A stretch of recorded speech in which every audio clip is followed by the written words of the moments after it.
this is Tree coming to you live here on Monday, June 2nd, 2014. Welcome to Gozo TV, where we are experiencing Gozo. We are the changed people trying to make a difference in the world by having joy in our lives, no matter fear, anxiety, depression, our past. What? You're looking at your wallet and wondering, where's it all gonna come from? Don't worry. Spend the next few minutes talking about joy, talking about Gozo, and changing the world and making a difference in the lives of others. Today, Gozo Heads, I want us to do the first of 8 weeks talking about how not to have a great summer. All of us want to have an awesome summer, but there are 8 ways that we can destroy all those plans. And so I hope that during these few minutes, these 5-minute videos, that I can help you ensure that you have an awesome, amazing summer.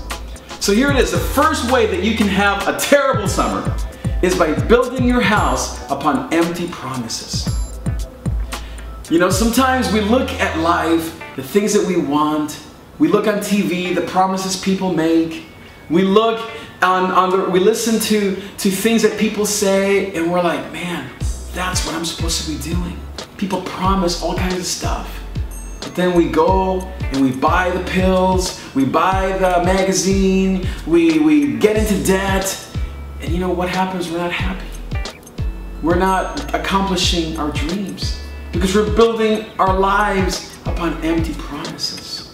And it causes us all kinds of turmoil. It causes us pain, it hurts our families, it hurts us. And we get to the end of our summers and we're like, what a waste of time that was. So what can we do?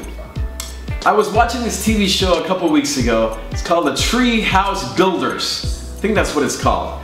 And these guys go into people's homes that want to build these extravagant tree houses, and they, do that. And so there's this one guy in Texas that had 100 acres of land.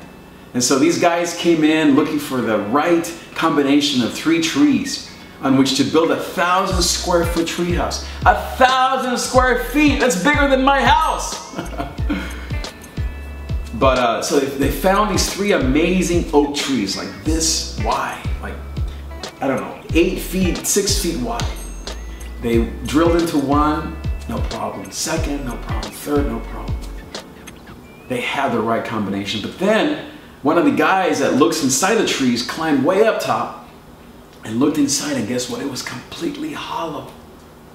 One of the trees was hollow. So they couldn't build this 1,000 square tree house because it was going to fall apart, so they had to come up with plan B. And I actually have something here in my own house that I want to show you as a prop of how sometimes our own trees are falling apart. Check this out. Look what I have here. This is like gross. This is the bark of my tree right outside our front of our house. I don't know if you can tell in the video, but it's got all kinds of like spider webs, and I'm sure there's a couple of like black widows living in there. Who knows? I shouldn't be touching this. Here it is. Check it out. Here's a little bit, maybe better angle right there. Here's my point. Sometimes, our trees are falling apart.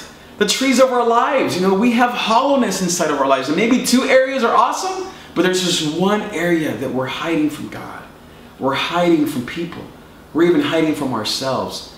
What happens is that we begin to work around that area and work around the problem. It could be greed, it could be anger, it could be jealousy. It could be that we want things that we really can't afford. And we begin to make excuses, and what happens is that our lives begin to sink and fall apart. What Jesus says in Matthew chapter 8, it says, "Therefore everyone who hears these words of mine and puts them into practice is like a wise man who built his house on the rock. The rain came down, the streams rose, and the winds blew and beat against that house. Yet it did not fall because it had its foundation on the rock.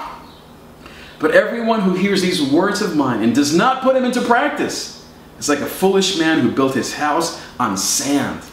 The rain came down, the streams rose, and the winds blew and beat against that house, and it fell with a great crash." Gozo Heads, we need to be people that act, not just talk about our faith. We need to be people that look at those hidden areas of our lives and expose them to the light. where we say, you know what, I need help in this one area. Maybe it is greed. You know, for us, we've been without a car, like a solid car, for like 5 years. And this summer, I want to buy a new car. I mean, not new, but like, you know, less than 20 years old. But we feel, both my wife and I, our family, that we just can't afford that right now. So we're going to wait 6, 7 more months, even though our cars could fall apart like any day. But sometimes you have to postpone your own gratification because God's saying, don't do that yet. So here's something I want you to do. Look at your summer plans, make a list of 10 things that you'd like to do. And then go through the list and just ask God, Lord, what of these 10 things are coming from a place of hollowness inside? Which of these things reflect the bark in my life that is just full of spider webs?